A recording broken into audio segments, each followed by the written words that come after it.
The distress beacon cut through space like a dying scream. Ross Harper felt his stomach drop as the signal reached their ship's sensors, weak but unmistakably real. After 3 months of mapping empty star systems in the outer spiral, finding any sign of life should have been exciting. Instead, the broken pattern of the transmission made his skin crawl. "How far out is the source?" Ross asked, watching the data scroll across his screen. The bridge of the research vessel Horizon hummed quietly around him. Its small crew of 6 focused on their instruments. 2 hours at full burn, replied Sam Chen, their navigator. "It's coming from that barren moon we catalogued yesterday, the one with no atmosphere." Dr. Kate Wilson looked up from her biology station, concern creasing her weathered face. "Ross, that signal? It's not following any known patterns. Not human. Not from any of the Alliance species we've encountered." "Could be a trap," muttered Dave Torres from the engineering console. "Pirates have been known to fake distress calls." Ross studied the signal's readout. After 15 years exploring the unknown regions of space, he had learned to trust his instincts. Something about this felt different, desperate, real. "We investigate," he decided, "but carefully." Kate prepped the medical bay for unknown life forms. "Dave, I want our weapons online but not targeting anything." Sam plotted a cautious approach. The Horizon changed course, its engines pushing them toward the dead moon. As they drew closer, their sensors picked up debris scattered across the rocky surface.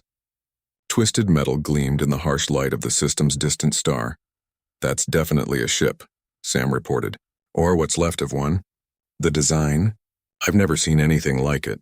Through the view screen, Ross could see the wreckage. The craft had been beautiful once, with flowing lines that seemed more grown than built. Now it lay broken across a crater, its hull split open like a wounded animal. "Life signs?" Ross asked. Kate's fingers danced over her controls. "Faint, very faint. Something's alive in there, but barely." They landed 50 meters from the crash site. The away team suited up quickly. Ross, Kate, and their security officer, Lisa Park.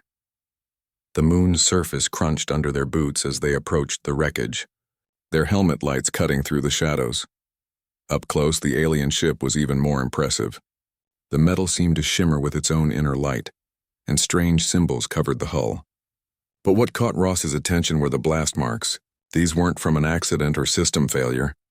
"Energy weapons," Lisa said grimly, running her scanner over the blackened hull. "Multiple hits. This ship was attacked." They found an opening where the hull had been torn away. Inside, the ship was a maze of organic curves and crystal formations. Emergency lighting flickered weakly, casting eerie shadows on the walls. "The life sign is deeper in," Kate whispered, checking her scanner. "This way." They moved carefully through the twisted corridors. Ross noticed something that made his heart sink. Small spaces that looked like sleeping areas sized for children. Whatever species built this ship, they had been traveling with their young. The life sign led them to what might have been a cargo hold. Debris covered the floor, and in the center of the room, huddled against a fallen beam, they found it. Ross had seen many alien species in his years of exploration, but nothing had prepared him for this. The creature was small, no bigger than a house cat, with scales that shifted from deep blue to silver in their lights. It had 4 legs, a long tail, and wings that were clearly meant for flight. Its head was elegant and intelligent, with large eyes that seemed far too knowing for something so young. It was unmistakably a dragon. Not the fire-breathing monsters of old Earth legends, but something real and alive and beautiful. And it was dying. "Oh God," Kate breathed, kneeling beside the creature. "Look at it. It's just a baby." The little dragon's breathing was shallow and rapid. One wing hung at an odd angle, clearly broken. Burns marked its chest and back, and a thin line of silver blood trickled from its mouth. "Can we move it?" Ross asked. Kate ran her scanner over the creature. "Carefully. It's in shock, probably has internal injuries, but it might survive if we get it back to the ship." As Ross knelt to lift the dragon, its eyes fluttered open. They were the color of starlight, deep and ancient despite the creature's obvious youth. For a moment, those eyes met his, and Ross felt something he had never experienced before. Not just intelligence looking back at him, but a pain so deep it seemed to echo in his own chest. The dragon made a soft sound, barely more than a whisper, before its eyes closed again. "Easy there, little one," Ross murmured, sliding his arms carefully under the creature. It weighed almost nothing, its body trembling against his chest. "We're going to help you." Back on the horizon, Kate worked frantically to stabilize their unexpected patient. The medical bay's equipment had to be adjusted for the dragon's unique physiology, but the basics were similar enough to other species they had encountered. "It's definitely a child," Kate reported as she worked. "The bone structure, the proportions, I'd guess equivalent to a human 5 or 6-year-old.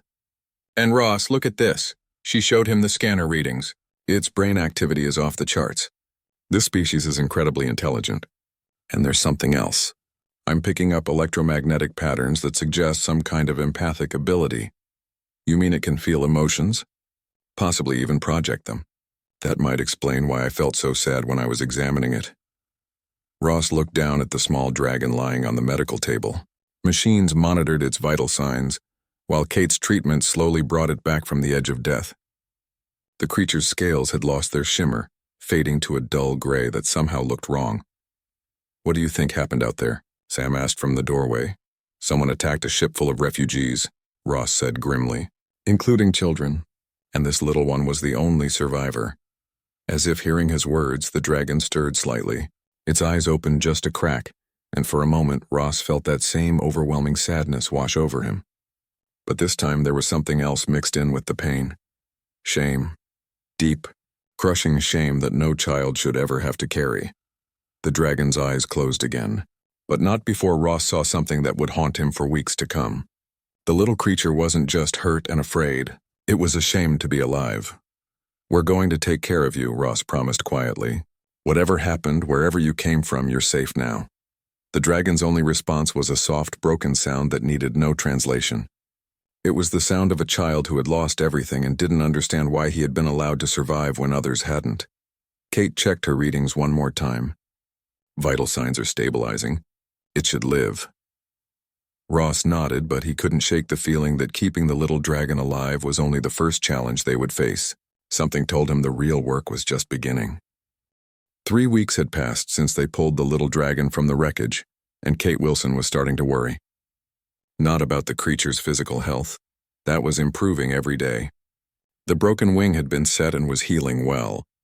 The burns were fading to pale silver lines across the blue-green scales. Even the internal injuries were responding to treatment better than she had hoped. No.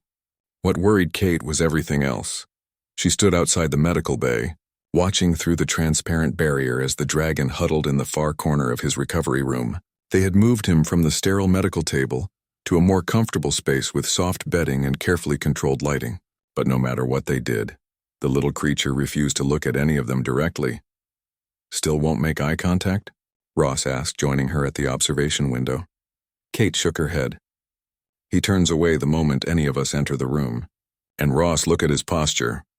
The dragon sat with his head tucked low, wings folded tight against his body. Even his tail was curled defensively around himself. Everything about his position screamed submission and shame. "Has he eaten today?" "Only after I left the room. Same pattern as always. I put the food down, he ignores it completely while I'm there, but when I come back later it's gone." Kate pulled up her tablet, showing Ross the feeding records. "He's getting enough nutrition, but he won't eat if he thinks we're watching." Dave Torres walked up behind them, carrying a cup of coffee and looking frustrated. "I've been monitoring the security feeds. That little guy hasn't relaxed for a single second in 3 weeks. Even when he sleeps, he keeps one eye open." "Maybe he's just scared," Sam suggested, though his voice lacked conviction. "I mean, we're aliens to him too." Kate had been thinking the same thing at first, but the more she observed their patient, the more she realized this went beyond simple fear. "No, this is something else. Look at how he reacts when we try to help him." She activated a recording from the previous day. On screen, they watched as Kate approached the dragon with medicine for his wing. The creature's reaction was immediate and heartbreaking. He pressed himself against the wall, trembling, but he didn't try to run or fight. Instead, he seemed to be trying to make himself as small as possible, as if he was expecting punishment and wanted to show he wouldn't resist. "That's not fear," Ross said quietly. "That's shame." "But shame about what?" Dave asked. "He's the victim here. His whole ship was destroyed." Kate had been wondering the same thing. Over the past week, she had noticed something else troubling. When the dragon thought no one was looking, he would trace patterns on his chest with one small claw, always in the same spot, always the same careful movements. It had taken her several observations to realize what he was doing. "I think he's tracing the burn scars," she said. like he's reminding himself they're there. The medical bay's door chimed and they turned to see Lisa Park approaching with her daily security report. Any change in his behavior? Getting worse, if anything, Kate admitted. This morning I found him trying to hide under the bedding when I came in. And the sounds, they all knew about the sounds. At night, when the dragon thought everyone was asleep, he would make soft keening noises. They weren't quite cries, but they were the most heartbreaking sounds any of them had ever heard. The ship's computer had analyzed the audio patterns and determined they were expressions of grief in a complex harmonic language. He's mourning, Ross said. Not just for whoever he lost, but for something else. Kate nodded. I've been thinking about that electromagnetic activity I detected. If this species really can sense emotions, then he knows exactly how we feel about what happened to him. Our sadness, our anger at whoever did this. You think he's misinterpreting our emotions? Sam asked. I think he's feeling our pain and adding it to his own. Kate brought up another scan on her tablet. Look at his stress hormone levels. They spike every time one of us enters the room, but not in a fight or flight pattern. It's more like guilt. Ross studied the readings, his jaw tightening. In his 15 years of space exploration, he had seen plenty of traumatized beings. But this was different. This was a child who somehow believed he deserved what had happened to him. We need to try a different approach, he decided. Kate, what if only one of us interacts with him for a while? Reduce the emotional input he's receiving. It's worth trying. But Ross, there's something else. Kate hesitated, then showed them the most recent scans. His brain activity has been changing. The areas associated with memory and self-recognition are showing unusual patterns. I think he might be developing some kind of dissociative response. In simple terms, he's starting to disconnect from himself. If this continues, we might lose him even if his body heals completely. That evening, Ross sat alone outside the medical bay, reading through everything they had learned about their patient. The dragon, they had started calling him Ember because of the way his scales sometimes glowed with inner light, was clearly intelligent beyond anything they had encountered. But that intelligence was working against him now, creating complex feelings of guilt and shame that a simpler mind might not experience. Through the barrier, Ross could see Ember in his usual position, curled up in the corner with his back to the room. The little dragon's breathing was too fast even for his species. Every few minutes he would shift slightly, as if trying to find a position that hurt less, but Ross was beginning to suspect the pain wasn't physical anymore. On impulse, Ross activated the room's communication system. He had tried talking to Ember before, but the dragon had always turned away. This time Ross just sat quietly and began to speak. I don't know if you can understand me, he said softly, but I want you to know that you're safe here. Whatever happened to your ship, to your family, it wasn't your fault. Ember went very still, but he didn't turn around. I've seen enough warfare to recognize the blast patterns on your ship. Someone hunted you down. Someone attacked you when you couldn't fight back. But that doesn't make you guilty of anything.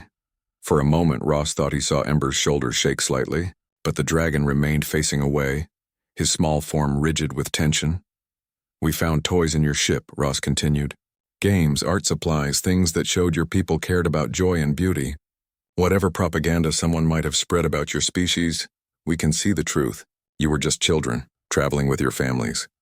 This time, Ember did move. He turned his head just slightly, not enough to see Ross, but enough to show he was listening. In my culture, we have a saying, Ross said. The sins of others are not yours to carry. You survived because you deserved to survive. Not because you were a coward, not because you hid while others died, but because every life has value, including yours. Ember made a soft sound, barely audible through the communication system. It was the first vocalization he had made in the presence of any human since they found him.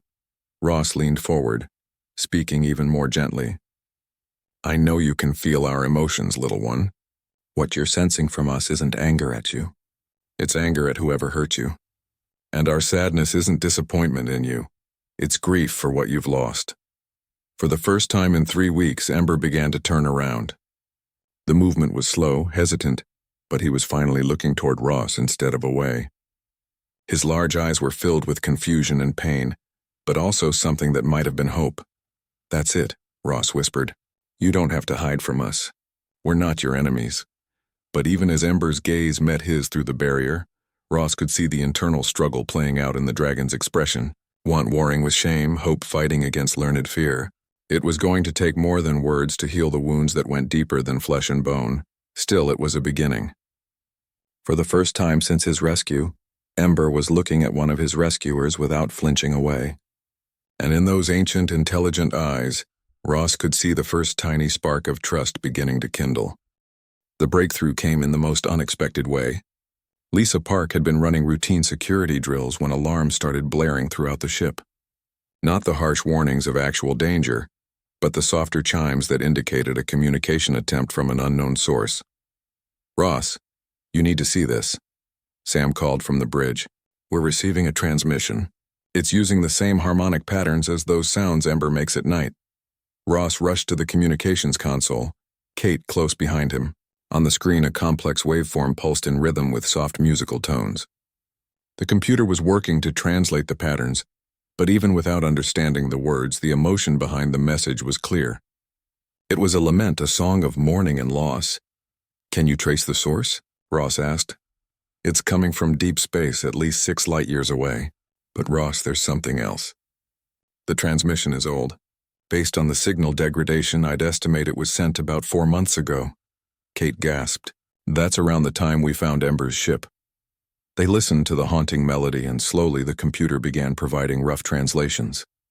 The words spoke of refugees fleeing across the stars, of children crying for homes they would never see again, of a people scattered to the winds by those who called them monsters. It's a memorial song, Kate realized. They're mourning their own extinction. But the most shocking revelation came when the computer identified the source of the transmission. It wasn't coming from a ship or a planet. It was coming from a massive debris field, the scattered remains of hundreds of vessels. "My God," Sam whispered. "How many ships were destroyed out there?" Ross felt sick as the implications hit him. "We're not looking at one attack. This was genocide." Over the following hours, they intercepted more transmissions. Some were recent, others dating back years. Piece by piece, they assembled the tragic story of Ember's people. The Pirathi, as they called themselves, had been star travelers for millennia. Their ships had explored distant galaxies. Their poets had sung the stories of 1,000 worlds, and their children had learned to fly among the cosmic dust. They had been peaceful, curious, and generous with their knowledge. They had also been incredibly naive about the darkness that existed in some hearts. The Dominion had come from beyond the galactic rim, a machine empire that consumed worlds and enslaved populations. But the Pirathi had posed a unique problem for them. Their empathic abilities made them nearly impossible to control, and their advanced technology rivaled the Dominion's own. So the machines had chosen a different strategy.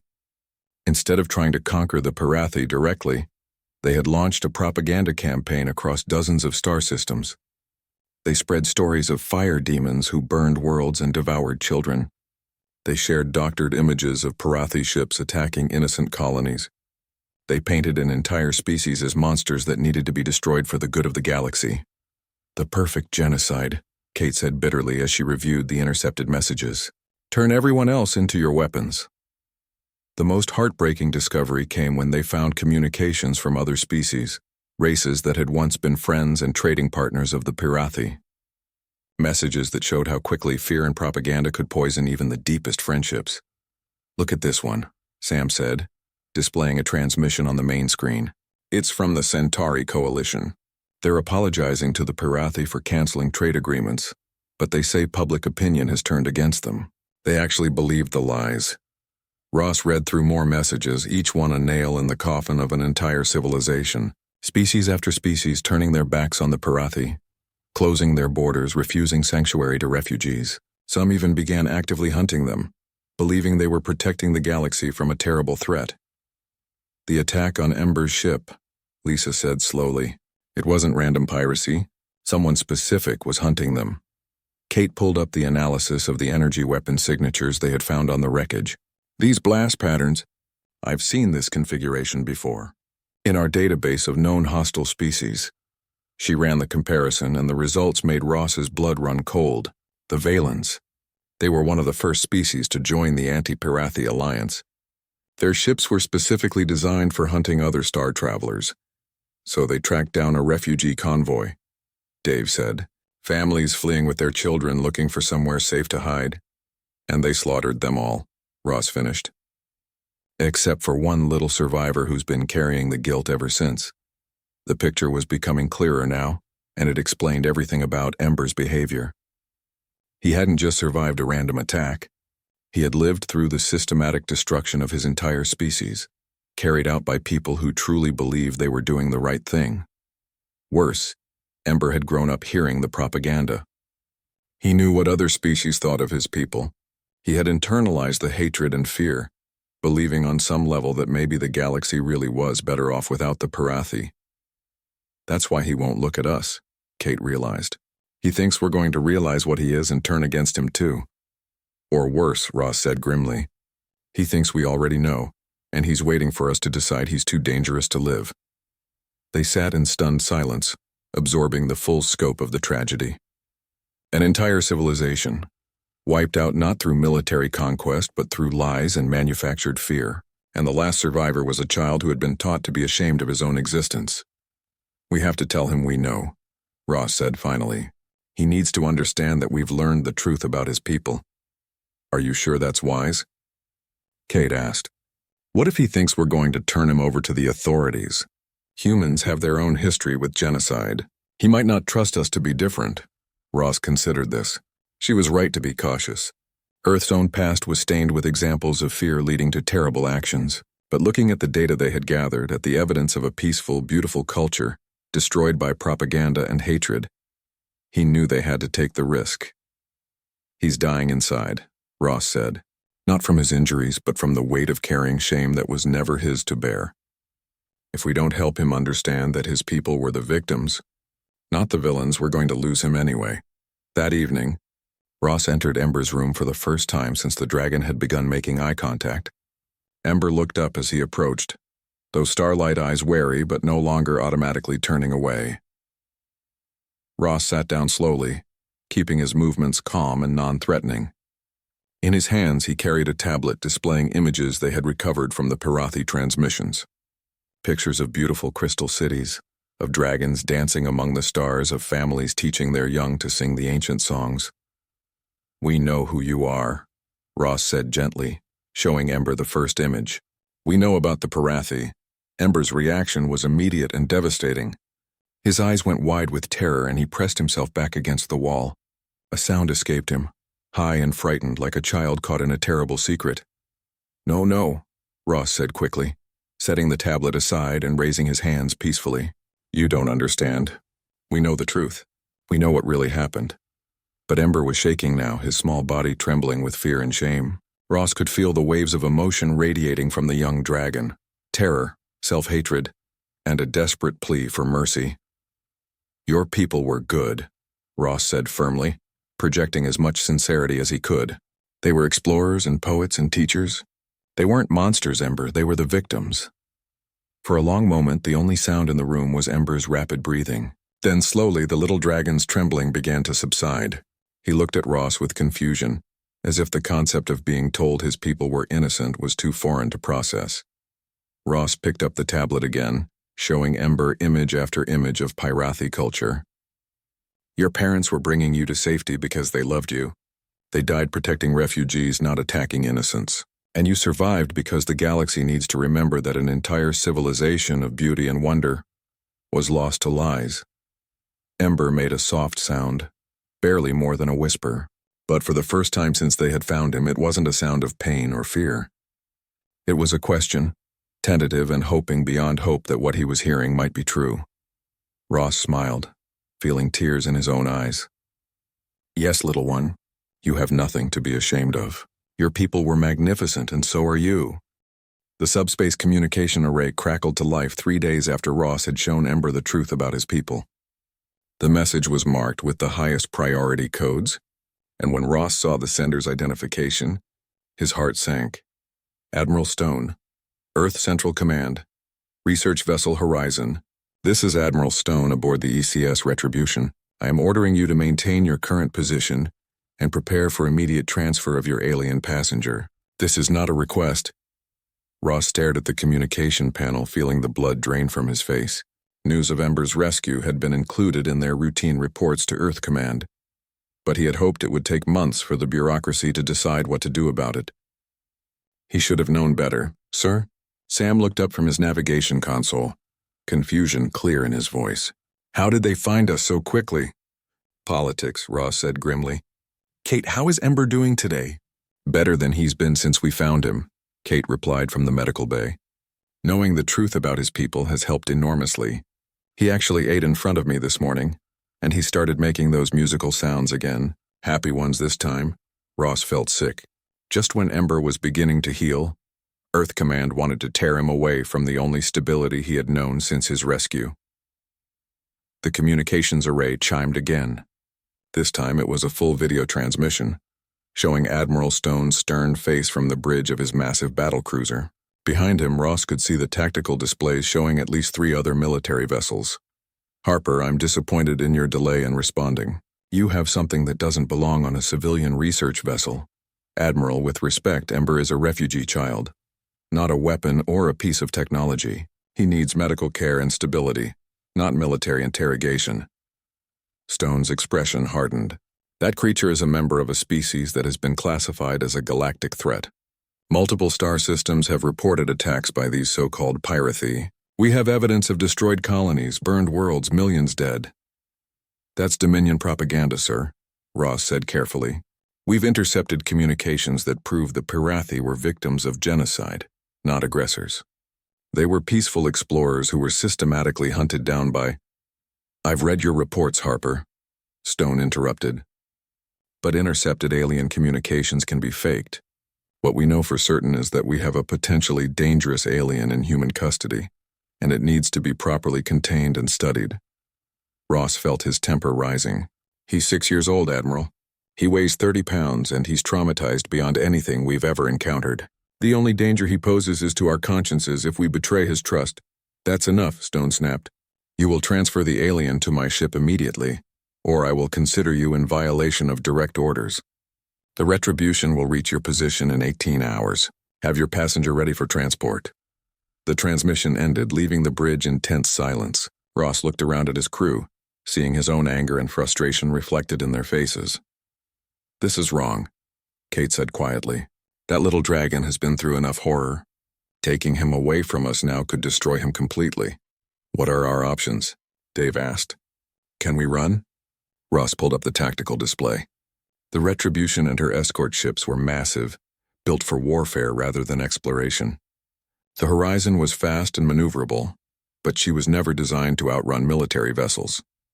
We could try, Sam said, studying the navigation charts. The Kepler Nebula is only 6 hours away. If we could reach it before they catch us, the sensor interference might give us a chance to hide. And then what? Lisa asked. We'd be fugitives. Earth Command would classify us as traitors and they'd never stop hunting us. Ross knew she was right. But he also knew what Admiral Stone meant by properly contained and studied. He had seen military research facilities before. They were sterile, isolated places where scientists in hazmat suits poked and prodded their subjects with all the warmth of examining a dangerous virus. The thought of Ember in such a place, alone and terrified, surrounded by people who saw him as a threat rather than a child, made Ross's decision for him. We run, he said quietly. Ross, Kate said, concern in her voice. Are you sure? This will end all our careers. We'll never be able to return to Earth. Look at the data we've collected, Ross replied. An entire civilization was wiped out because people were too afraid to question the lies they were told. If we hand Ember over to Stone, we're just continuing that cycle. Dave was already working at his engineering console. I can give you 15% more speed if we reroute power from non-essential systems. But Ross, 18 hours is cutting it close. If Stone's ships are faster than we think, then we fight, Ross said simply. Not to win, but to buy time for Ember to escape.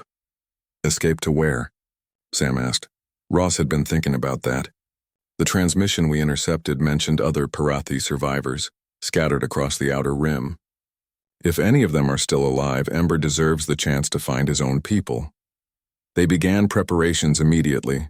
Non-essential systems were powered down. Their course was set for the nebula and emergency supplies were loaded into the escape pods. If the worst happened, They wanted to give Ember every possible chance at freedom, but the hardest part was telling Ember what was happening. Ross found the young dragon in the medical bay, sitting near the observation window and watching the stars drift by. For the first time since his rescue, Ember looked peaceful. His scales had regained some of their natural shimmer, and his posture was relaxed rather than defensive. "Hello, little one," Ross said softly, settling down beside him. Ember looked up and made a soft musical sound that Ross had learned was a greeting. The dragon had been trying to communicate more with the humans, especially after learning they understood the truth about his people. "Ember, I need to tell you something important," Ross began. "There are some humans coming who want to take you away from us." The effect was immediate. Ember's scales darkened to a deep gray and he pressed himself against Ross's side, trembling.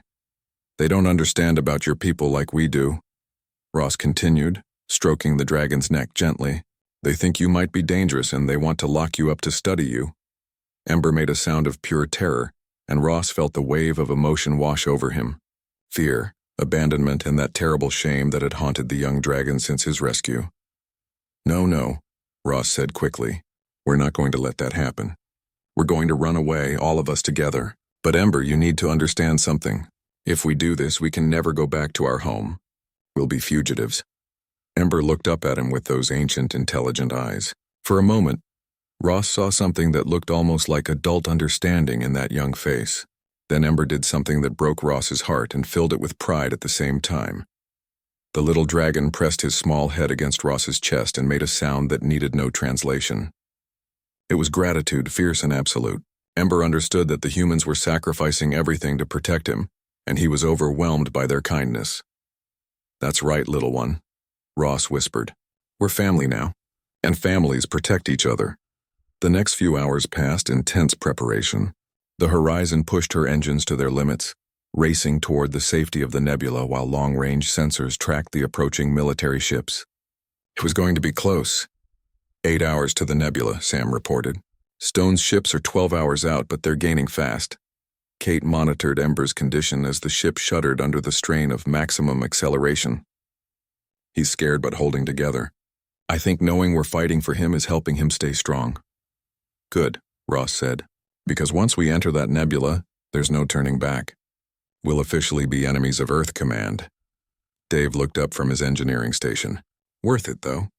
Kid's been through enough hell for one lifetime." As the Horizon hurtled through space toward an uncertain future, Ross felt a sense of rightness he hadn't experienced in years.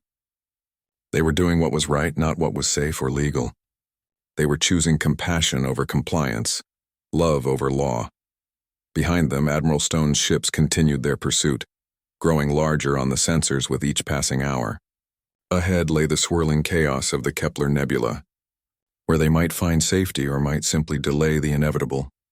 But in the medical bay, a small dragon who had lost everything was learning that not all beings in the galaxy were motivated by fear and hatred. Some were willing to sacrifice everything to protect those who couldn't protect themselves. It was a lesson that would change more than just one young life. It was the beginning of something that would reshape how humanity saw itself among the stars. The nebula saved them, but barely. The Horizon slipped into the swirling clouds of gas and cosmic dust just 20 minutes before Admiral Stone's ships reached weapons range. Now they drifted in the ethereal beauty of the Kepler Nebula, their engines powered down to minimal levels while the electromagnetic interference hid them from pursuing sensors. But safety came with a price. Cut off from the rest of the galaxy, they had to face an uncomfortable truth. They were now officially fugitives from Earth Command, with no way home and limited supplies. "How long can we stay hidden?" Ross asked, studying the sensor displays that showed nothing but swirling color and chaotic energy readings. "Indefinitely if we're careful," Sam replied. "The nebula extends for several light years in every direction. But our supplies won't last more than 3 months, and that's if we ration everything strictly." Kate looked up from her medical station. "Ember's condition is stable, but I'm worried about the psychological impact. He knows we're running because of him, and he's starting to blame himself again." Ross felt his heart sink. They had worked so hard to help Ember understand that he wasn't responsible for what had happened to his people. Now their own situation was threatening to undo all that progress. "Where is he now?" "Observation deck. He spends most of his time there watching the nebula. I think he finds the colors comforting, but he's been making those sad sounds again. Ross made his way through the ship's corridors to the observation deck. The horizon was small enough that you could walk from one end to the other in a few minutes, but it had been designed with comfort in mind. The observation deck was a transparent bubble that offered a panoramic view of space, usually filled with the stark beauty of distant stars. Now it was filled with something far more spectacular. The nebula surrounded them in curtains of pink and gold and electric blue, shifting and dancing like aurora in a cosmic wind.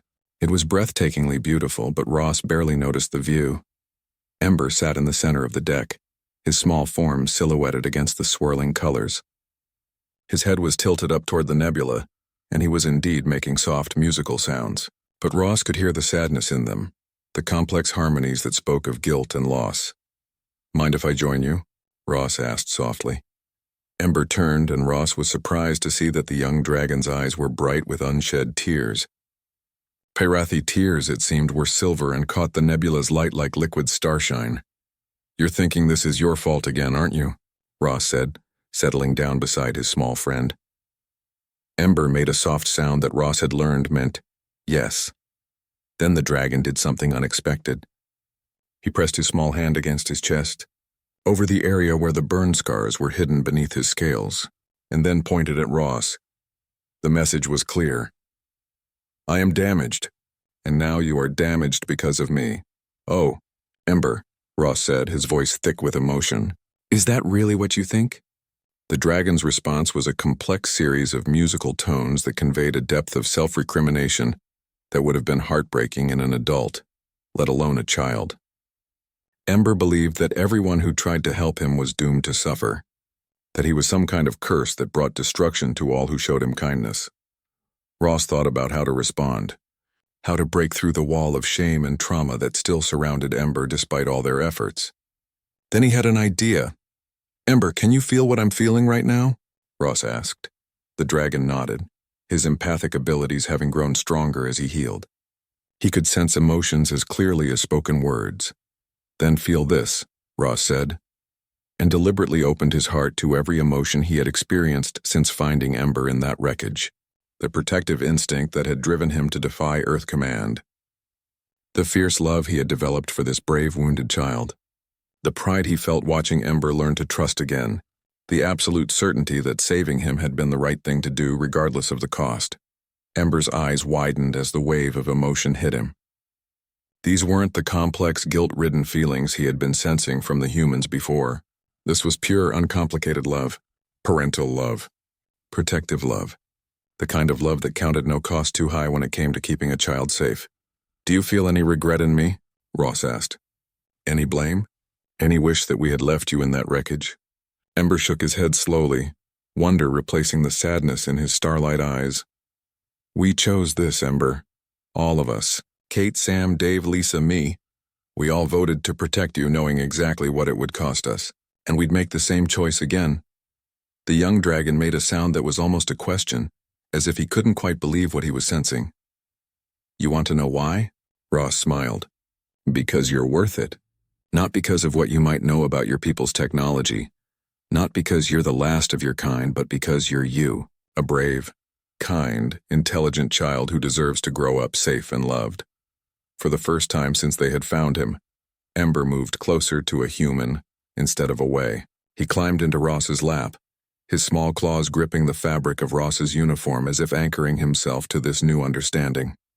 "That's right," Ross murmured, wrapping his arms gently around the small dragon. "You don't have to carry this alone anymore." Ember pressed his face against Ross's chest and began to cry. Not the silent, ashamed tears he had shed before, but the honest, cleansing tears of a child who had finally been given permission to grieve. He cried for his lost family, for his destroyed people, for the months of shame and fear he had endured. But most of all, he cried with relief at finally understanding that he was loved unconditionally. Ross held him through it all, stroking the dragon's scaled back and humming softly. Around them, the nebula continued its cosmic dance, but neither of them noticed. This moment was about healing, about the bond between a lost child and the family that had chosen him. When Ember's tears finally subsided, he looked up at Ross with clear eyes. For the first time since his rescue, There was no shame in that gaze, no desperate need to hide or apologize for existing. There was only trust and gratitude and the beginning of something that might eventually become happiness.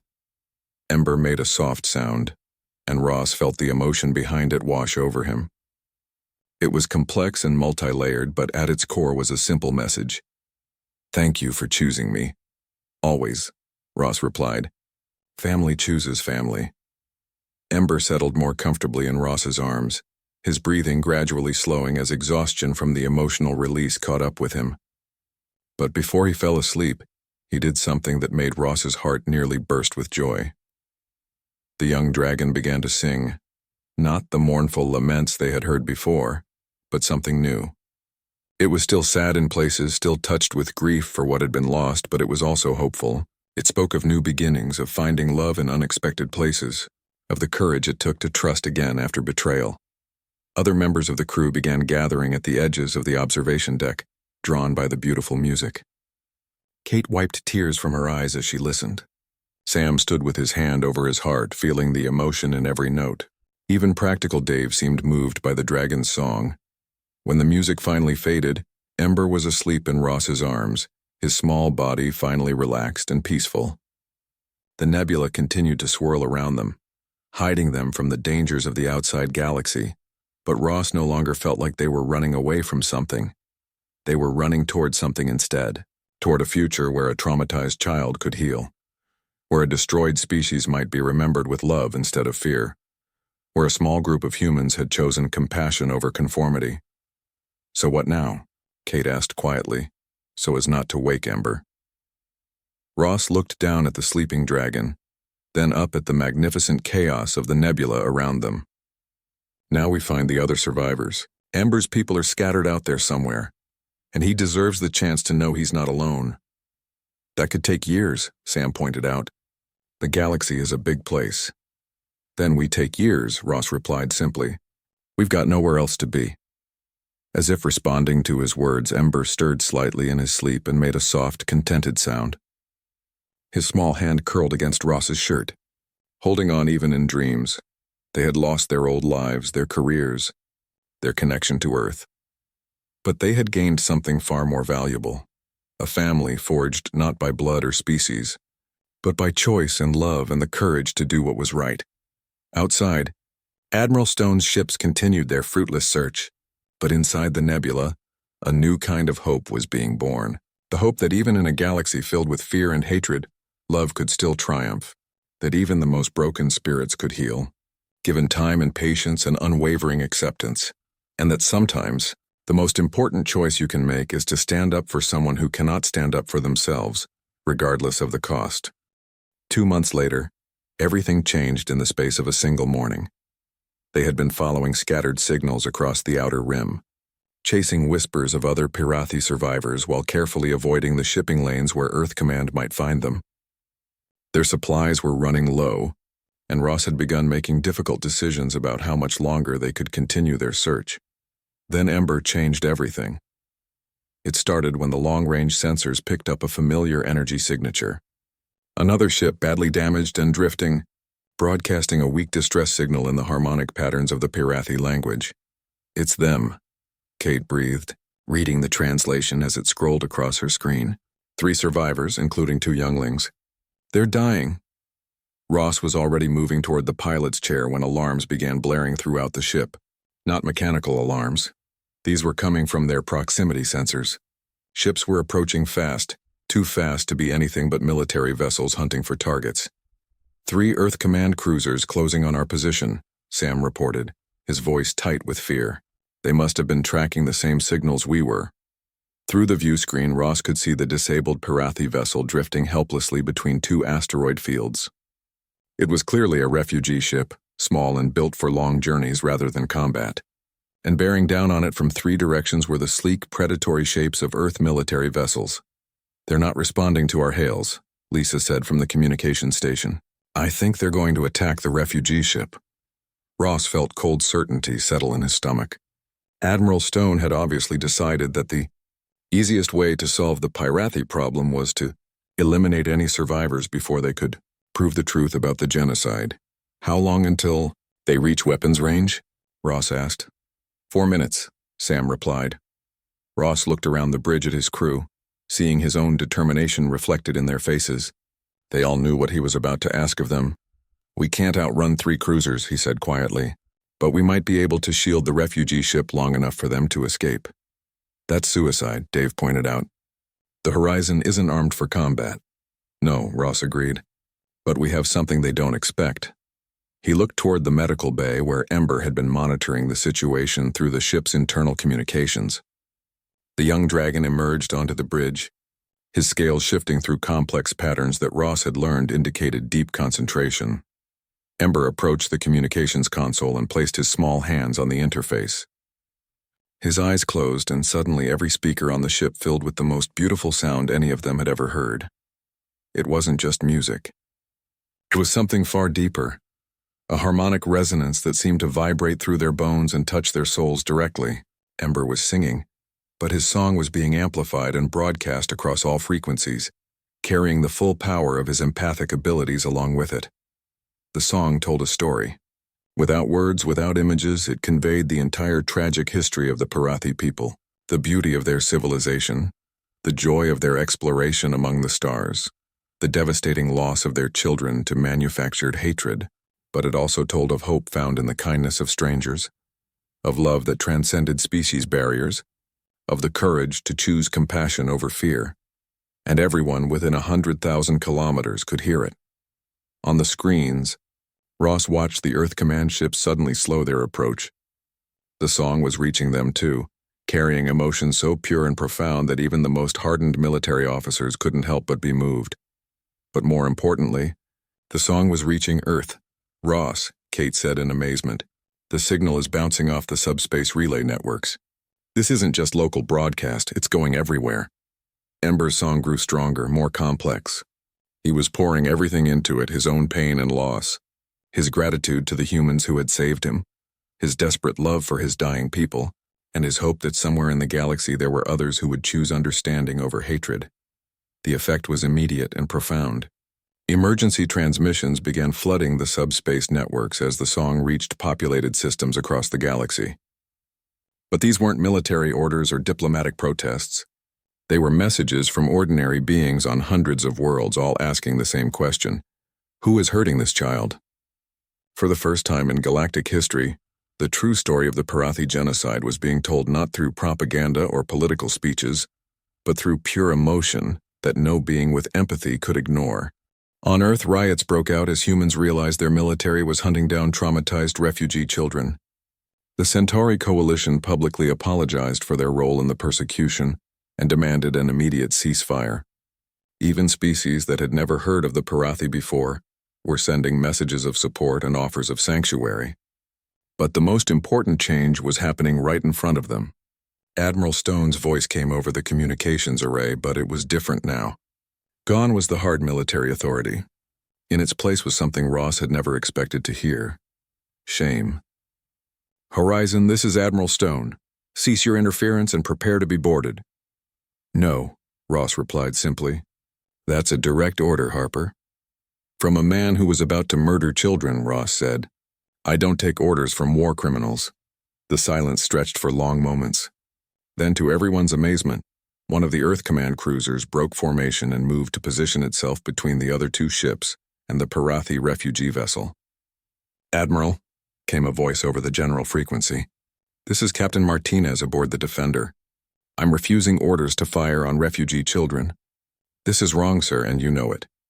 Captain Martinez, return to formation immediately or you will be court-martialed. Then court-martial me, Martinez replied. I won't have innocent blood on my hands. More voices joined in, officers from all 3 ships expressing doubt, refusing orders, demanding explanations. Ember's song had done what no political argument could. It had made the truth impossible to ignore. But the real miracle happened when the song finally ended.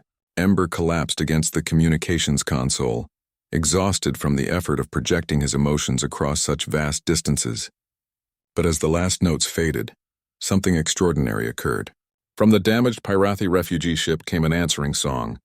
Weak but unmistakable, 3 voices joined in harmony, singing their gratitude and recognition.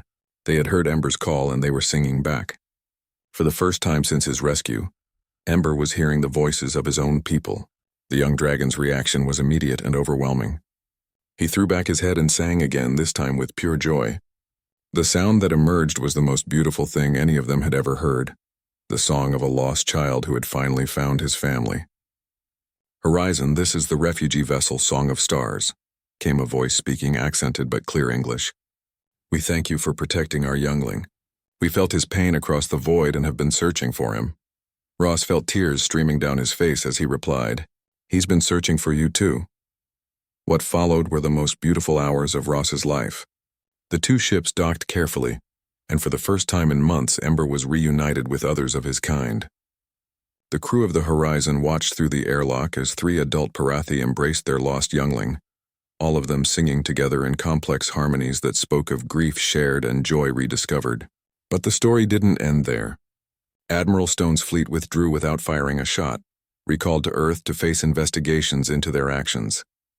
Captain Martinez was promoted rather than court-martialed, and the Defender became the first Earth ship officially assigned to protect Parathi refugees. The galaxy changed. The truth about the genocide spread like wildfire, carried by Ember's song to every corner of civilized space. The Dominion found their propaganda campaigns failing as species, after species rejected hatred in favor of compassion.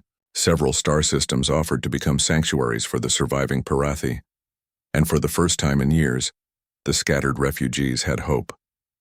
And Ross Harper, along with his crew, received an official pardon from Earth Command and a new commission to serve as ambassadors and protectors for refugee species throughout the galaxy. But the most important change was in Ember himself.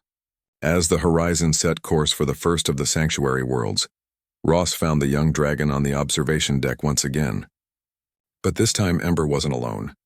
2 other young Parathi sat with him, all 3 of them watching the stars with wonder instead of fear. "How are you feeling, little one?" Ross asked, settling down beside his first and most special friend. Ember looked up at him with those starlight eyes now bright with health and happiness. He made a complex musical sound that the ship's computer translated as, "I feel like I can finally look at the stars without being afraid." Then Ember did something that made Ross's heart soar. The young dragon spread his wings, fully healed now and magnificent in their iridescent beauty, and launched himself into the air. For the first time since his rescue, Ember was flying, not fleeing in terror but soaring with joy. As he watched the 3 young dragons play together in the observation deck, Ross realized that they had accomplished something far greater than rescuing a single refugee child. They had proven that even in a galaxy filled with fear and hatred, love could still triumph, that sometimes the most important choice you could make was to stand up for someone who couldn't stand up for themselves, and that sometimes the smallest voices could change everything. Ember's song continued to echo across the galaxy, carried by subspace relays to worlds they would never visit. But wherever it played, beings were reminded of something they had almost forgotten, that their children's futures depended not on who they learned to fear, but on who they chose to love. The dragons were no longer hiding, and the galaxy was better for it.